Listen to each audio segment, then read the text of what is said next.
Hello and welcome to Kickass Boomers. My guest today is a very special teen idol from the 50s and 60s. He is a singer, drummer, actor, author, and entertainer. He is a native of South Philadelphia, PA, my hometown as well. I'm not South Philly, but Philadelphia is my hometown. He had two streets named after him, one in South Philly and one in Wildwood. If you haven't already guessed, I'll give you one more clue. He was in Bye Bye Birdie with Margaret. So please welcome Kick-Ass Boomer Bobby Rydell. Welcome, Bobby. How Well, are you today? thank you ever so much. I'm doing wonderful. And how about yourself, Terry? Great. And you look wonderful. You look great. I'm so happy to have Thank, you with me today. thank you very, very much. Thank you. So start by telling us your story. You wrote a book, your autobiography called Bobby Rydell, Teen Idol on the Rocks, A Tale of Second Chances. But start with growing up in South Philly. What was that like? Because South Philly is such a great neighborhood. You couldn't have picked a better place to grow up. Oh, that was because my grandparents, my mom's parents, Right. came over from the old country and they moved into South Philadelphia. And then Yeah. that's where I was born and raised. Yeah. It was a And, big there's, Italian neighborhood. well, yeah, absolutely. Well, Yeah. it was very ethnic. It was ethnic, but there We was had a lot Irish, of we had Jewish, we Italians had there. Italian. Hmm. Yeah, oh yeah, for sure. Yeah. Yeah, and the old saying is, you could take the kid out of South Philadelphia, but you never could take South Philadelphia out of the kid, and that is so true. So no matter where I am, I'm South Philadelphia kid. That's true. And I'm always a Philly girl too. That's where I Good. grew up. I'm a Philly Uh, girl. Whereabouts, Terry?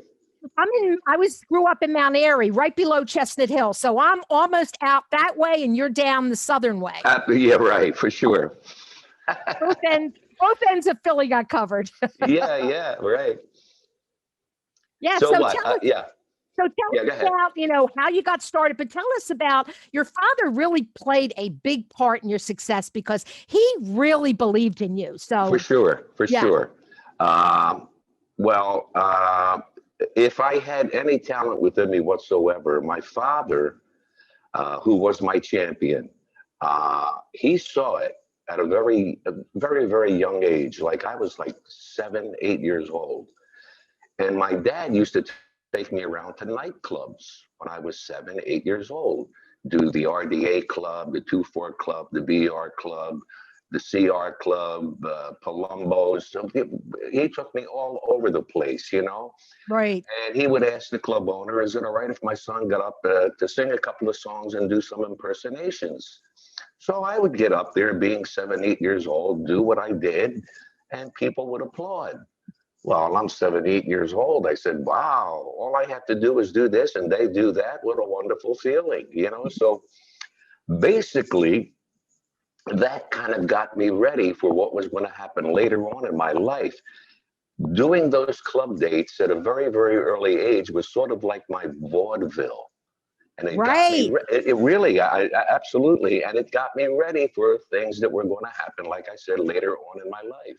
Right. I believe that. That was Oh, great training ground for you. It was yeah, wonderful. And you know yeah. what? You couldn't do that today. They wouldn't No, let you. It couldn't happen today. So you were lucky to grow up when you did. yeah, there are no more, clubs per se. No, Like, there are no no, more Copacabanas. There's no no, more Coconut Groves. no. There's no more Palumbo, Scioli's in Columbos. Yep. Philadelphia. Yep. Sure, sure. But They're what all a great gone. era. What a great era it was. It was. It Oh, for was. sure. Yeah. I'm So glad when to have been there, a part of it. so there was a story you told about when your father was away in the war overseas and your mother and father were writing back and forth. So what was Right. your mother telling him about you? Well, my mother used to write, of course, my father Uh-huh. when he was overseas, and my mother would write Ot, which was my father's nickname, Ot, O-double-T. Ot, the baby's always singing. The baby is always singing. And my father wrote back and he said, well, who knows, Jenny? Maybe one day we'll have a star in the family. I was I'll three bet. years old at that time. And he forecasted it. There you go. He did. He He did. did. He was like Nostradamus of his day. So then he took you around to all those clubs, and you got to really Right. you learned how to be an entertainer, I think, from that early age. You It learned was how like to get to pull the crowd in. So that it was was good. yeah, it was Yeah. like, paying dues at Right. a very early age. Very early. What we call in musicianship, we called it woodshedding. Man, if you play hard enough, man, you got a woodshed. You got to woodshed your instrument, man. And then you went to the Earl Theater and you saw the drummer there. That's Yeah. fascinating. Tell us that story, how you got into drumming then. Yeah, well, my dad loved big bands. Mhm. He used to love, you name it, Tommy Dorsey, Tex Beneke, Benny Goodman, Artie Shaw. He loved, and he wanted me to experience that kind of music. So I was only 5 years old, and he took me to an afternoon performance at the Earl Theater to see the Benny Goodman Orchestra. Well, I Wow. was blown away. I was blown away because at that time, and all of those bands, they had like 4 trumpets and 4 trombones and 5 saxophones and singers. But there was one guy in the band that I told my father, I said, I don't know who he is, Dad. I said, but I want to be him. And he was the drummer of Benny Goodman Band, and his name was Gene Krupa, who was one of the great drummers of all time. Even Buddy Rich, God rest his soul, as well, always said, that Gene was the guy who started it all for all of us.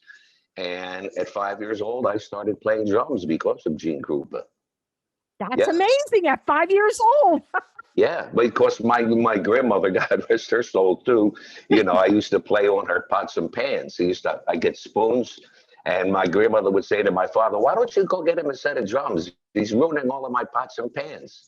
So my father, he took me to a pawnbroker on South Street, and there was a set of drums in the window. They were red sparkle, and the company name was Revere. Terrible set of drums. I mean, terrible, just a terrible set of drums, but they were drums. Right. I didn't know at the time. I hit them and they sounded like drums, Right. And basically that was my very first set. And then years later, my father worked for a place called the Electrolyte Carbon Company. He worked the punch press, and he lost his middle finger on his right hand. They gave him a bonus.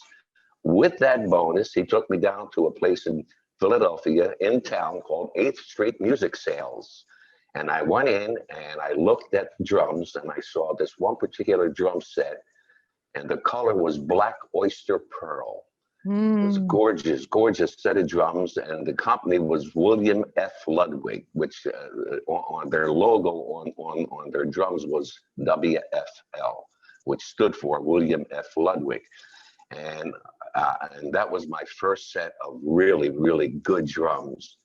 And later on in years, like being in the business and recording and doing this, and then, back in 1964, the Beatles, Right. came into popularity, and Ringo was playing the same set that I had. When I did not know when I was like 14 years old, when Wow. I looked and I laughed and I went, You had a good set. I had that set before you, Ringo. And Ringo was a great drummer too. Maybe Yeah. not. I mean, he wasn't the best, but he was great. He was good. Oh, for what he, had to do, Beatles. yeah, he was fine. I don't think he would ever be a big band drummer. I don't No. even know if he knows how to read music, to tell you the truth. Yeah, he might not, because a lot of No, Beatles right. didn't. So yeah, No, you didn't no, of really course have not. to. No, not really. You sit down, you play. Here's what we're going to, this is what kind of feel we want. Then get behind the set and play the feel, But as Right. far as putting up a piece of paper and reading eighth notes and quarter note triplets and 16th notes, forget about it. Right. So that's great. So we got through that. So the next step, I think, after you did some drumming, but how did I think your friend Frankie Avalon kind of got you involved drumming at some point that kind of pulled you in. What was you filled in for him? Yeah. Not really. Frankie and I go back. I've known Frank since I was 10 years old. And Frankie was like a couple of years older than me. He played trumpet. Okay. And later on in years, he was working with a band called Rocco and the Saints. Mm-hmm. And the place was a club called Bay Shores, and it was in Somers Point, New Jersey, right outside of Atlantic City. And the drummer of the band, his name was Chippy Broncata. We called him Chippy Peters. He got sick.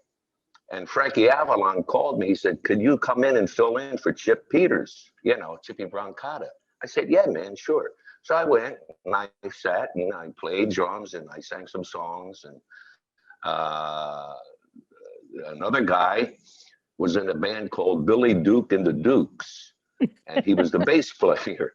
He was the bass player. His name was Frankie Day. His real name, Francesco Cocchi. Ah. And after the set, you know, we used to do 40 on, 20 off, 40 on, 20 off. Right. And he came up to me after one of the sets. He said, I'd like to manage you, kid. I said, I don't know what the hell you're talking about. Talk to my father. And he talked to my father, this, that, and we had a handshake. And that was back in what, 1956, 57, something like that. Right. And then, you know, he took me all over, Frankie Day. I auditioned for RCA, Capitol, you know, every major record company. I always got turned downs. Mm-hmm. And then we finally went to our roots in Philadelphia, and I auditioned for a guy by the name of Bernie Lowe, who was the president of Cameo, mm-hmm. Which later became Cameo Parkway. And I auditioned with another kid. I don't remember his name. It's so long ago. And we did a song. Together called Buddies. Buddies, buddies, the best friends in the world. But two friends can't be buddies in love with the same little girl. Yada, yada, yada. And Bernie liked me, and he signed me to a contract. And that's how it all started. Yeah. That is how it all started. That is it. And then Bandstand played a big part in your success too. And I remember as a kid, we would run home from school to watch Bandstand. Sure. We couldn't wait. And we couldn't wait to see the stars. But we also liked the dancers, the regulars. Like we were talking about them all the time too. Like, which one do you like? Who do you think dances better? Blah, blah, blah. I mean, it was Bandstand was such a huge part of Philadelphia and the teens in Philadelphia. It really was. Oh, yeah, absolutely. When I signed with Cameo, I had 3 records that Bernie Lowe, he used to take the dubs, the acetates, and play them for Dick. Right. You know? Right. And Dick turned down the 3 songs that I recorded. Right. And at that point, what was I, 18, 19 years old? I said, you know what? I started thinking, this is really not for me. I was really having a lot of fun playing drums. Right. You know, and then they wrote a song. And Bernie Lowe took the acetate and the dub, and he played it for Dick, and Dick dropped the needle on the record, and it started off boom, boom, bap, bap, bap, and Dick said, "That's a hit." Dick really had a good ear for what would fly and what absolutely. teens like. He was excellent. We really hated to see him go when he went to LA. We wanted to keep him in Philly. Oh, yeah, that was all. Of course, that was a whole different crowd in LA. You know, absolutely. They were in South Philadelphia. They were better when they were in Philly. I liked them better in Philly. Absolutely. You know, so when he said that's a hit, and the record came out, and then all of a sudden I was on American Bandstand lip syncing my first hit record, Kissin' Time. Wow. And like you said, Terry, all the kids coming home from school, 3:30 to 5 o'clock. Yeah. And if Dick Clark was playing a record, well, then if Dick likes it, we got to go out and buy it. We were paying attention. If Dick liked it, we were definitely paying attention. He was very, very instrumental in my recording career. Yes. Absolutely. I think he was in a lot of people's recording career because, like you said, he had that feel for what teenagers wanted to hear. So if he could hear that song, Kissin' Time was a hit, he knew right away, and he put it on his show, and then it made it a hit. So yeah, absolutely. Because every kid, from the East Coast to the West Coast, it was national TV. So if Dick was playing your record, my God, you had a hit. You had a hit. Absolutely. For sure. Yeah. I remember when one of the girls down the street, Judy Wilson, used to go to the show and dance. But my sister, who's a year older than me, was counting down the days when she would be old enough to get on the show. And right before she was old enough, they moved to LA. You flew the coop, huh? Yeah, she was so disappointed because we all wanted to go. We all wanted to be on the show because then you got to see all the stars face to face. We missed it. Then it moved to LA, and that was that. It was very disappointing. Another thing about, the regulars, the regular dancers on Bandstand. Yep. If they didn't like you, if they didn't react to you, right, you were in trouble. You were, yep. You were in trouble if those regulars on the show didn't like your appearance, how you dressed, what your hair looked like, what the song was. If they didn't like you, you were in a lot of trouble. You were, because we were paying attention to them too. They were like our celebrities, even though they really weren't. And they were. Well, no, they were. They were. Yeah. Everybody across the United States knew every one of those dancers' names, for crying out loud. Absolutely. Amazing. Yeah. But today I couldn't name one of them. No, I forget too. I couldn't hardly remember my name, for crying out loud. Me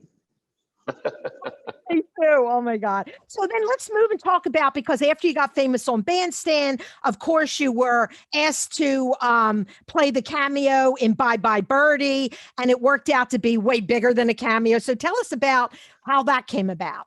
Yeah, I went out and I screen tested with Margaret. Because Anne, that was her second movie. Her first movie was a movie called Pocket Full of Miracles with Glenn Ford, Peter Falk, Mickey Shaughnessy, who was from Philadelphia. Right. And so she was kind of brand new as well. Anne was brand new.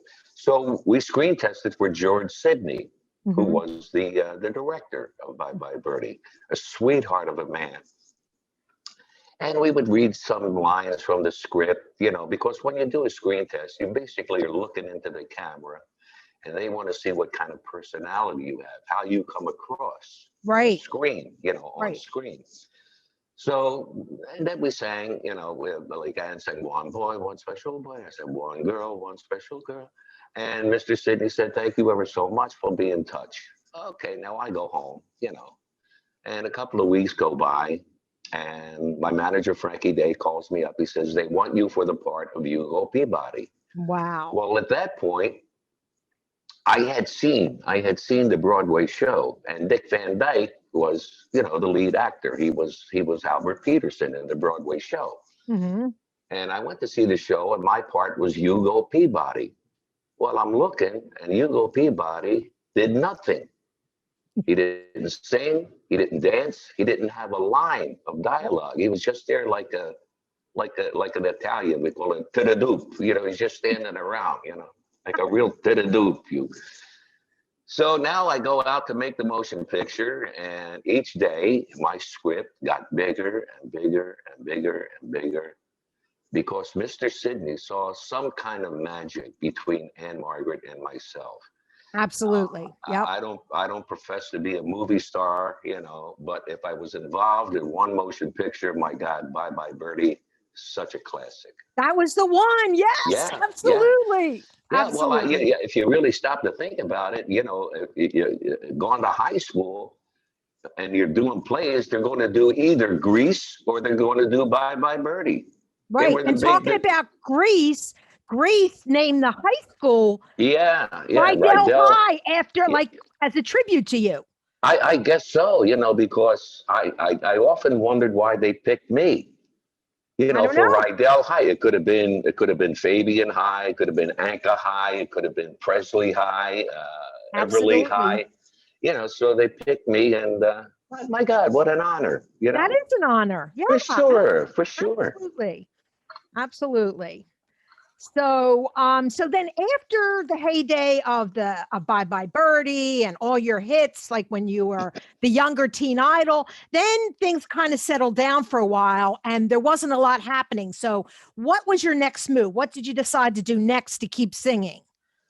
Well, I kept, at that time, there were still clubs around. So I kept doing club dates, because in this business, like everybody knows, you have your highs, your lows, your peaks, your valleys, your ups, your downs, so on. So you just got to keep on doing what you're doing, nurture your craft, keep on working, because, Right.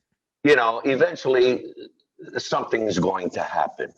Mm-hmm. Something's going to happen. It could be good, could be bad. For me, it was good. For me, it was on the good side because right. There was a guy, still is, his name was Dick Fox, who later became my manager. And I had a manager at the time who gave me a phone call. He said, Dick Fox called me and he wants to put you, Frankie Avalon, and Fabian together to do a show. And he wants to call it the Golden Boys. So I said, gee, that sounds like a great idea, Yeah. So make a long story short, Frankie calls me, Fabian called Frankie, I called Fabe, and we're all talking, what do you think? Hey, man, that sounds great. Because we were all born and raised a couple of blocks away from one another. Right. I was on the 2400 block of South 11th Street, and Fabian was the 2500 block of South 11th Street, and Frankie was on 9th Street. Oh my gosh, so close. Yeah, so close. So we got together. Our first show was in Detroit. Sold out. So, and we did something like 45 to something like 60 one-nighters. We traveled on a bus. We were on planes. We were on trains. And it was a tremendous success. I mean, everywhere we went, it was SRO, standing room only. Right. So at one point during the tour, I turned to Frank. I said, and I call him Cheech. It was Frank is Cheech in Italian. I said, Cheech, this is wonderful. I said, but how long is this going to last? A year, 2 years tops, and it's over. Well, that was 1985. It's now 2021. We're still doing the show. That's amazing. And it's better now than it was back in 85. I bet. Because all us boomers, we would love to see all of you. So now you had to shut down during COVID, but are you going to come back? I'm waiting for you to come back. Well, matter of fact, I leave next month. I fly into Orlando, Florida, and I work a place called the Claremont Performing Arts Center for 2 nights, March 18th and 19th. I fly to Orlando on the 17th, and so hopefully it's going to start opening up again. Right. Yeah. I know you were scheduled to be in Bethlehem, PA at one point, which is real close to me. So I would love you to come back to Bethlehem. And I think that's, I'm not quite sure when the date is going to actually happen. Okay. There are quite a few things. There's Florida, there's Chicago, in Bethlehem. We're going to Lancaster, PA, Battle Creek, Michigan. We're going to Shipshewana, where I've never even heard of Shipshewana, but there's a casino there in Shipshewana. There you go. So all of these engagements are on the book. And some of them, the dates are correct. Some of them we're not quite sure, like the one in Bethlehem. Right. Because Florida's open, so you can do Florida now, which is great. Absolutely. We're not quite open enough in Bethlehem, but we should be, but maybe by the summer. So I'm hoping you'll be back singing in Bethlehem in the summer. Yeah, of course, that was what was it called before they changed the name? It was near the Steel Stacks. Were you singing in the casino? In the casino. What was it called? The Sands, wasn't it? Yes. It was called the Sands. Yeah. But now it's something else. I forget, the Crosswinds or something. Could be. I forget. I forget too. Could be Crosswinds. That sounds familiar. Yeah, I think so. Yeah. So I'm anxious because that's closer. Now you're also playing in Lancaster, PA at some point, but that's further away. So I believe. I don't remember exactly when the date is, but we work there at the American Music Theater, which is a wonderful, wonderful venue. So we're looking, it's a great venue, and we're looking forward. When I say we, Frankie, Fabe, and myself, to do that. Because you love to sing, you want to be out singing, right? Yeah, for sure, absolutely. So it's let's talk But a little bit. You know what? Since I'm not working. Right. I haven't been working, and thank God I'll be back again in March in Florida. but it's wonderful going into the shower, because I go into the shower and I vocalize and That's I good. sing in the shower, and the shower comes down and it's like applause. The acoustics are good in the And shower. I go, I'm singing in the shower and I say, look, I'm a hit. I'm a hit. You should just applause and then play it. Sing in I'm a your hit. living room and play the applause. I'm a hit in the shower. There you go. Love it. Oh, God.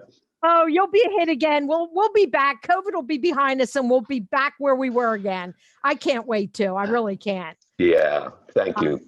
But in between that, before you started the Golden Boys and after you were the big hit in the Teen Idol, you were on a lot of TV shows, and you were on some of my favorites like Milton Berle, Jack Benny. I love Jack Benny, Joey Bishop, George Burns. He was my favorite. And then the Red Skelton Show. I love the Red Skelton Show. Oh, so Red was precious. A little bit because you have a little story about the Red Skelton Show. Yeah, well, I remember it was the first show, and I was sitting in the audience. This was at rehearsal, and Cecil Barker, who was the producer of the Skelton Show, he said, I understand that you do one of Red's characters. I said, yes, I do Clem Kadiddlehopper. And he said, could I hear it? And I started. And Red was to my left, rehearsing with David Rose and the orchestra, and he overheard me, and he came back to me as Clem Kadiddlehopper. Make a long story short, I did like 12 shows with Mr. Skelton. That's a lot. The one show they wrote, and I was the only guest star who ever appeared on the Skelton Show to impersonate or imitate one of his characters. Wow. And they wrote a script, Clem and Zeke Kadiddlehopper. I played his cousin, and it was precious. Oh my God. Absolutely precious. And he loved me. He absolutely took me to his home in Palm Springs, flew me there. And his wife said to me, Bobby, I can count on one hand the number of people that Red has invited out to his house, Right. And we had a great relationship. We really had, and I remember my first wife, Camille, God rest her soul, and my kids, Jennifer and Robert, we went to see Red at the Sands in Atlantic City. Mm-hmm. And Red was he did pantomime. He did great pantomime. Yes. And the one that I always remember is an old man watching a parade with the American flag going by, and he drops his cane and he walks, and I cry. Yeah. I cried. Yeah, I can imagine. So my son turned to my wife, mother. Camille. He said, Mom, why is Dad crying? And my wife, Camille, said, you don't know how much that man meant to your father. So after the show, we go backstage. Right. And I looked at him and I said, because earlier when we used to do the shows, I always called him Mr. Skelton, because I could never call him Red. And he called me Mr. Rydell. He said, let's stop this. I'm Red, you're Bobby. And it took me a long time to call him Red. Well, so we went back. And you grew up as an Italian. Absolutely. We respected our elders, and we never used their first name ever. No, it was always Mr. This, Mr. So on and so forth. Yep. So anyway, we go backstage, and I said, Red, I said, you did it again. He said, what did I do? I said, you made me cry. He said, was I that bad? He was precious. And I never did George Burns' TV show, but my first appearance in Las Vegas at the Sahara Hotel was 2 weeks with George Burns. That was absolutely wonderful. Absolutely wonderful. He used me. He used Bobby Darin. Oh, did yeah, I think he used Anne. I think he used Anne Margaret, as the second act, Right. And I would go on and do 20 minutes, and then he would come back out again, and we'd do a soft shoe together to Some of These Days. And he would sing it like, Burns would sing it on Some of These Days, you're going to miss me, honey. And then I would do it like Darren. Some of these days you're gonna miss me, baby. And then we do a soft shoe together, and it was precious. Yeah. Jack Benny, I did the Jack Benny TV show. And from that show, we toured. We did a lot of theater in the rounds. And he was also, yeah, I mean, what can you say about those people? You know, Oh, they were fabulous. They were good people and great entertainers. When I was done with George Burns on stage, I would come down every night, get out of my tuxedo, and watch him in the wings. Every night I would watch him to see how he delivered a line, his timing. You know, you could do nothing but learn. Oh, yeah. From those giants, you know, like Burl, like Betty, like Burns, like Como, Perry Como. Right. Joey Bishop was wonderful. He was another South Philly guy, you know. Yep. And of course, I did his show. And I remember when I was doing Skelton, and Joey Bishop was filling in for Johnny Carson on The Tonight Show. And whoever the powers that be said, who would you like as a guest? And he mentioned me, Bobby Rydell. Wow. And they said, no, you can't have, Bobby can't do this show. We don't want Bobby. And Joey said, well, if you don't want Bobby, you don't want me. Oh my gosh. See that? That's great. So Joey Bishop was, you know, taking over for Johnny Carson. And I was on the show. There you go. I was on the show, yeah. So, around. And he wanted to support another South Philly entertainer. That's the thing. Like, people used to hold together, and you would all try and support one another. So he said, well, like I said earlier, like I said earlier, Terry, you could take the kid out of South Philly, but you can't take the South Philly out of the kid, you know. That's true. That's true. I love it. Very true. Yeah. Yeah. So, and I have a story about my sister, because when you were performing up in the Poconos, you used to do Mount Airy Lodge. Correct. Up in the Poconos, yes. Yeah. And after performing, you would go listen to some of the smaller acts that were in the smaller rooms. So yeah, go ahead. So my sister, Joey Price, was singing in one of the real little rooms, and you came in and listened to her singing after you were done. And then when she got a break, she came and sat down and talked to you, and you were so friendly, and you were willing to talk and chat with her. And she thought that was great. And she's the one that told me, you've got to call Bobby Rydell to be on Kickass Boomers, because he is the friendliest entertainer out there. Well, I pride myself being that way. I mean, you know, ever since, you know, when things started happening for me, I was still a kid from South Philadelphia, hanging out on the steps, going to the local soda shop, George's Ice Cream Parlor, listening to records on a Wurlitzer, having a Coke and a sundae, and, you know, and just hanging, you know, with the guys and the girls in the neighborhood. Right. And I've always been that way. I always have time for everybody. You do. You know, you want to take a picture, you want to sign an autograph, and so on and so forth. So, you know. Another story about my family is when you were doing a book signing in Doylestown, Pennsylvania. I remember that. Yeah. Yeah. My 3 other sisters, there were 4 of us. We have 6 sisters altogether, but 4 of us were there that day. And you let me take a picture of them. I'm not in the picture because I was taking it. But it was my other sister who lived in Florida. It was her birthday. And you let us call her, and you sang her happy birthday. Oh, wow. During that book signing. See, I mean, that's the way I am. Yeah. Yeah, absolutely. And that's why we love you. Well, thank you, Terry. Thank you. Yeah, that is why we love you. You're just always down to earth, friendly. You never, you know, it's like so many stars, when they get really big, they want nothing to do with their fans, and their fans hate them. And you're not. Oh, for sure. Yeah. Absolutely. Never been. Yeah. So did we miss anything? Was there anything else you wanted to talk about? Trying to look over my notes. Wow. I think we covered just about everything. I think we did. We covered a lot. I mean, your career has been extensive. Oh, I'll tell you one thing we didn't cover. You know, mentioned. We didn't cover you losing Camille, and we want to talk about that. Oh, well, that was traumatic. That was. It was. So we'll talk about that. But what else was it? Were you thinking something else? I was going to talk about the book. You know, talk about the book. Absolutely. Bobby Rydell, Teen Idol on the Rocks, A Tale of Second Chances. If anybody wants to purchase it, they can go to the website and BobbyRydell.com. and you go under merchandise, and there's hats, and there's coffee mugs, and all kinds.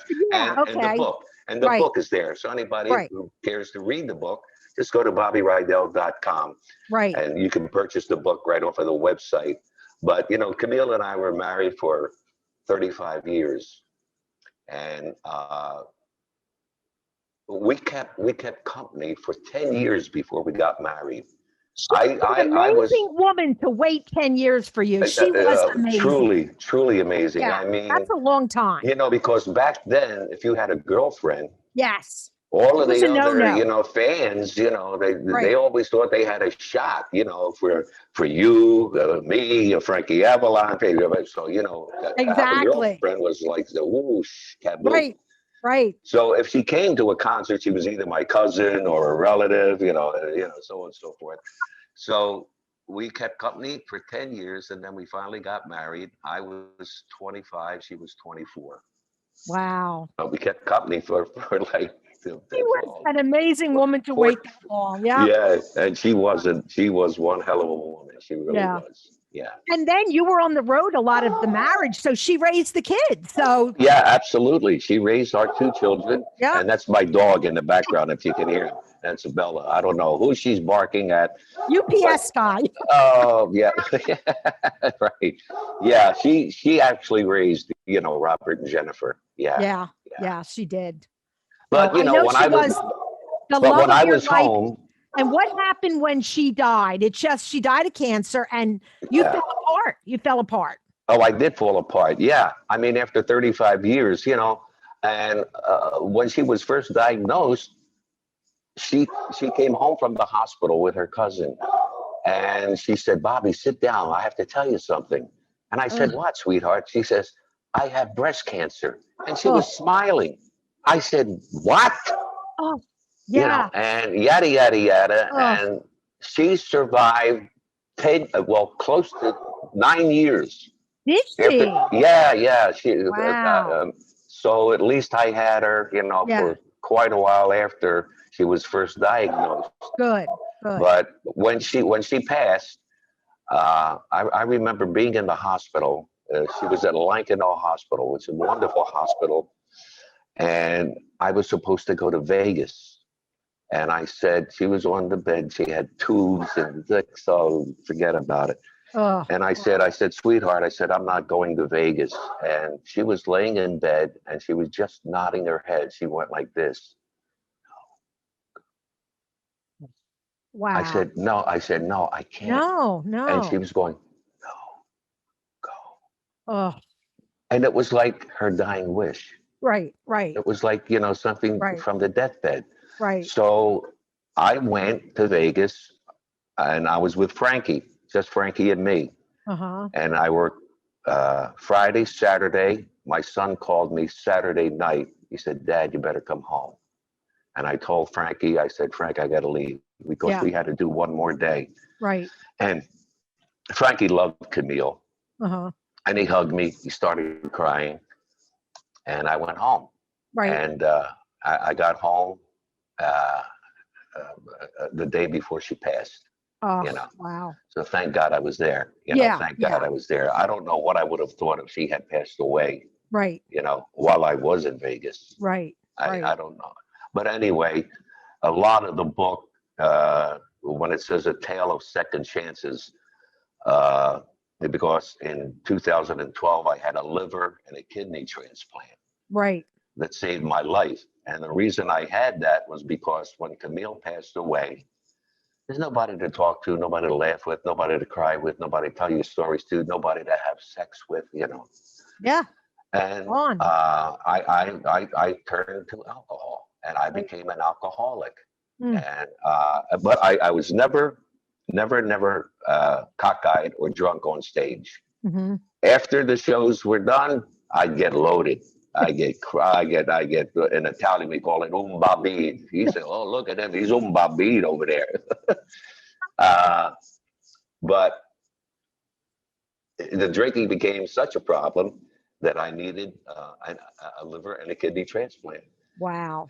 Yeah, and there was a doctor also at Lankenau prior to to like 2 years before, like 2010, he looked at me, said, Bobby, he said, if you don't stop drinking, you're going to be dead in 2 years.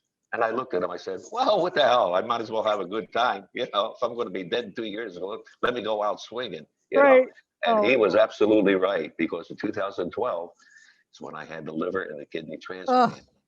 And that was because of a young girl. Her name was Julia from Reading, Pennsylvania.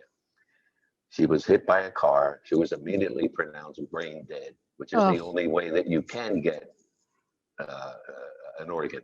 You have to be pronounced brain dead. Right. And my wife and I are sitting at home, Linda, and we got a call from Jefferson. They said, get over here. And my wife and I said, can I put my wife on the phone, because I don't really understand what you're talking. So they explained to my wife that they had a liver, a kidney, and the same blood type, which I was O. I'm O positive. And there aren't that many O positive people. No, right. I can give to anybody. Right. I can give, but I can only take. Right. And go figure that this beautiful young girl. I thought you could get anything, but you couldn't. No. They had to be O. And this beautiful young girl, Julia, 21 years old, was O positive. So I go in, and the surgeon, who we are dear friends to this day, from Italy, his name was Cataldo Doria. We called him Aldo. And after the surgery, he went home to his wife, and he said, I prayed on a gentleman today, his name Bobby Rydell. And the wife said, you operated on? He said, yeah. Well, you know something about? He said, Bobby Rydell, he's a big famous singer. He said, I didn't know. So every day he would come and see me in the hospital, and we'd speak Italian to one another, nice. know? Yeah, that's and nice. I remember one doctor saying, Bobby, after your surgery, be prepared to stay in the hospital for a month, 2 months. Wow. Oh, I said, well, if whatever, que sera, whatever will be. And Cataldo Dory, he came in one day and he spoke broken, and he said, Bob, I think you're going to go home in maybe 3-4 days. Oh, wow. I was home 10 days after my surgery. 10 days? That is phenomenal. Liver, kidney. Whoa. I was in the OR for like 22, 23 hours in the OR. Oh my gosh, that is a long time. Well, because I shared my liver with a little girl. Mm-hmm. She was only 5 years old at the time. Her name is Saya. Mm-hmm. So the liver is the only organ in your body that reproduces. Right. So I knew that. The little girl got 25%. Asaya got 25%. I got 75%. Right. Now she's doing wonderful. Asaya, she's a sweetheart of a little girl. Right. And so the surgery is about 2010. And it's now 2021. Right. Right. So, amazing. And I'm still here. And you're still I'm singing. And I do my blood work in this, and I go to the liver clinic and the kidney clinic, and they look at the numbers and they say, you're doing absolutely wonderful. Your kidney's in great shape. Your liver's fantastic, and so on and so forth. That's great. So I remember one doctor saying to me after the surgery, he said, Bob, he said, your liver and your kidney are going to outlive you. Right. It won't be the liver or kidney that gives out. It'll be something else. Right. Right.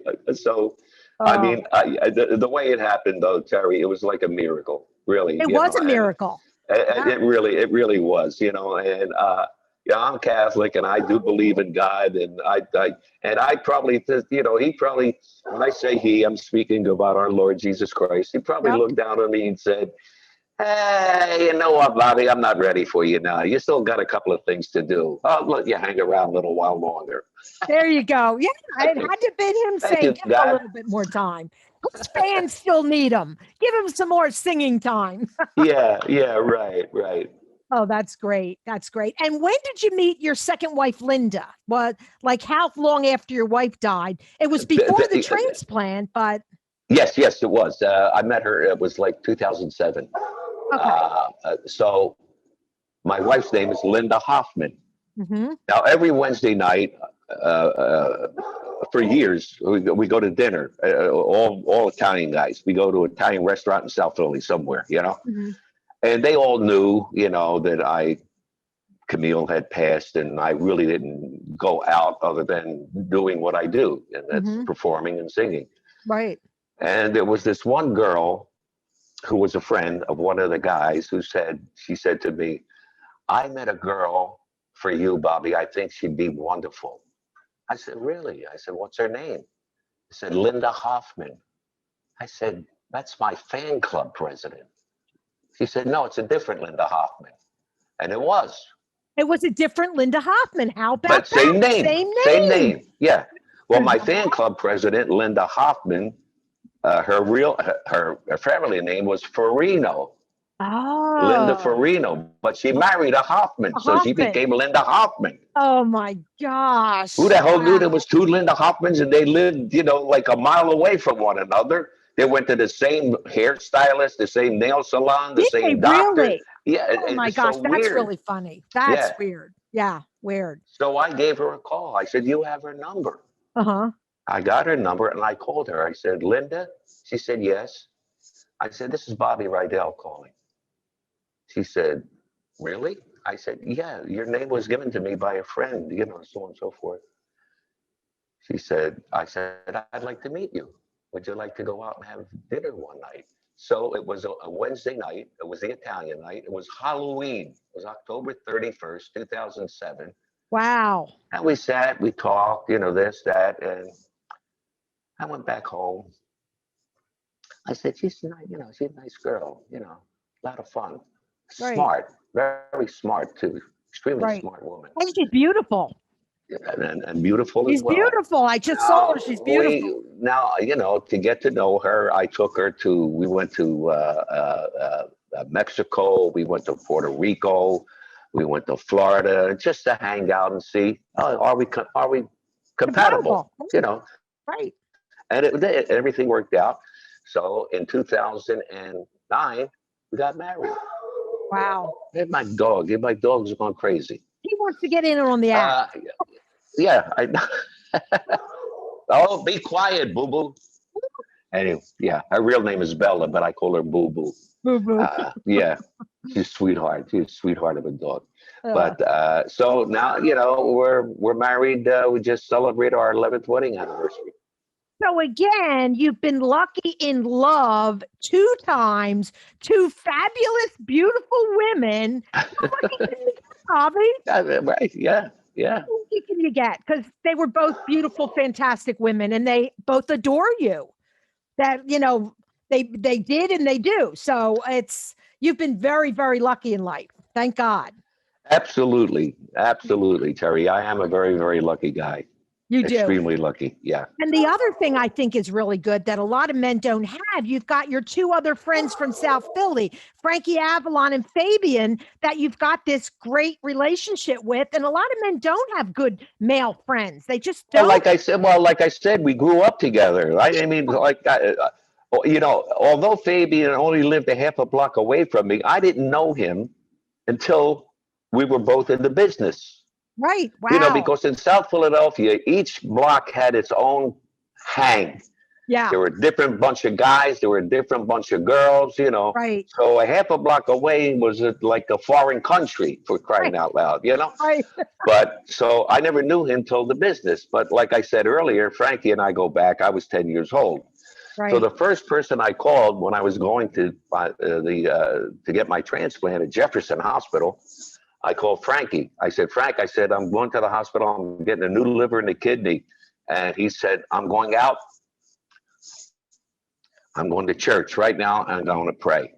Good for him that everything goes well. Wow. Yeah. That's a good friend. That's a good friend. friend. Absolutely. Yeah, that's a good friend. That's great. Wow. So you still have them. You have a lot of childhood friendships. So when you were going through your teen idol days and you were out in Hollywood, you never got caught up in that Hollywood drinking and drugs. And thank God you never got into any of that. No. And you made the choice, I think, not to stay in Hollywood, to come back to Philadelphia. Well, you know what? I was never a fan of the West Coast. Right. Frankie moved out there when he was very young. He moved out there like 1960, and he's been out there ever since. Right. He always used to tell me, Bobby, he said, if you decide to move out here, you can do TV. You'll have your own show. You're so talented and this and that. And I would say I said, Frank, I said, by the time I move out to California, Montana is going to be oceanfront property because you people out here are nuts with earthquakes, mudslides, fires. Right. And then Frankie, because he's funny, he said, yeah. Well, what about back home, Bob, when it gets cold and snowy in the wintertime? I said, Frank, I can always turn up the thermostat, Snow's not going to kill you. No. And then we're not going to have any mudslides here. We're not going to have any tornadoes, hurricane. We're not going to.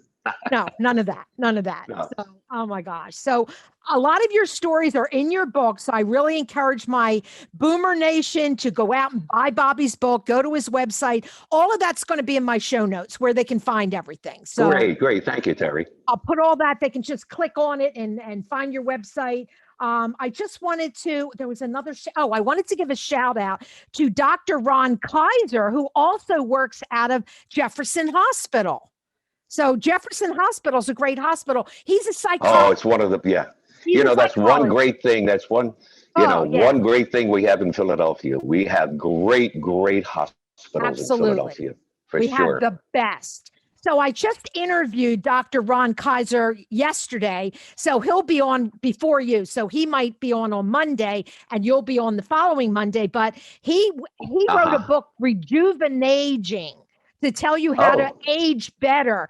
And I had no idea he was in Philly. I had no idea he had written a book. He's affiliated with Jefferson with the Headache Center. He's the director, but this book is fabulous. So it was funny. So I interviewed him just yesterday and now I'm interviewing you, all these Philadelphia people all of a sudden, but I got to find this number. I'll have to talk about rejuvenation. I got to talk to this man. Yes. You got to buy his book because he puts everything in the book about how to stay younger, stay healthier. That's why I interviewed him, because that's what my podcast is all about. Helping people age well, keep working like you. Like there's no reason to sit at home just because you're over 65. Keep working if you love what you do. And I love that you're still singing. Absolutely. Oh, come on. Hey, look, George Burns, who I loved and adored and worked with him in Las Vegas.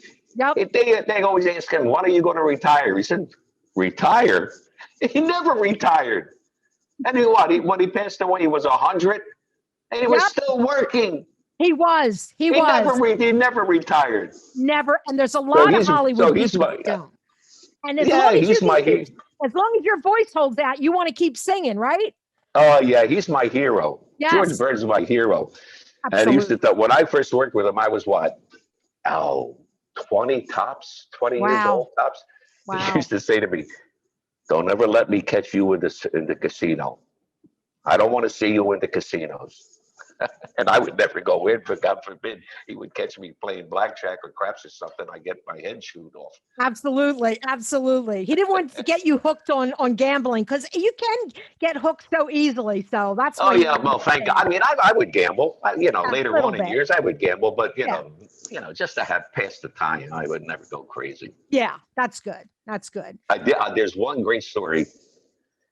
I'm working the DI, the Desert Inn, and this is with Frankie and Fabe. And Camille was with me at the time. That's how far back this goes. Right. And there was a game called, they played on, it's called Caribbean Stud Poker. Oh.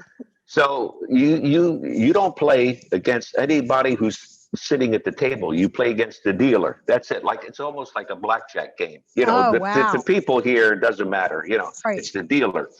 Right. So they have a computer, and you have to put $1 in the slot, right, to be able to win what's on the computer. Right. Okay. And the computer at that time was $150,000 for a royal straight flush. Wow. Okay. So now there's a guy here. I'm in the middle, and a girl on the left. This guy on my right, he has a full house. The girl on my left has 4 of a kind. I have a straight flush. I have 8, 9, 10, Jack, Queen of Hearts. Oh my gosh. So now this guy on my right looks at the dealer. I forget, she was a girl, and I forget her name. And this guy says, he has a really good hand. She says, do you, Bobby? I said, yes. She said, what do you have? I said, it didn't matter. Right. I said, I have a straight flush. And now all she had to do was open. And to open, like ace king would meant she opened. 2 pair, like a pair of 6s, If she had nothing, then the hand don't mean anything. But Right. she opened. She opened with 2 6s. Now the guy on my left's got a full house. The girl has 4 of a kind. I got a straight flush. Wow. Everybody at the table wins. And Oh my I win. gosh. So now, because of the straight flush, Uh-huh. I got 10% of the pot. I won $15,000 that night. Nice. So now, the pit boss got to come over, Right. to make sure everything is right. So Yep. I turned to him. He was an Italian guy. I forget, let's say it was Tony. I Uh-huh. said, Tony, how often does this happen? He went like this. Never. Because everybody at the So now my wife, God rest her soul, Camille, she was playing a slot machine. Uh-huh. So I said, sweetheart, come over here. I got to show you something. She said, Bobby, I have 25 quarters in the machine. I said, come over here. I want to show you. Now, my wife knew cards. Right. So I opened my hand and she said, that's a straight flush. I said, yes. I said, and it's mine. She said, how much did you win? I said, 15 large. She almost had a heart attack then.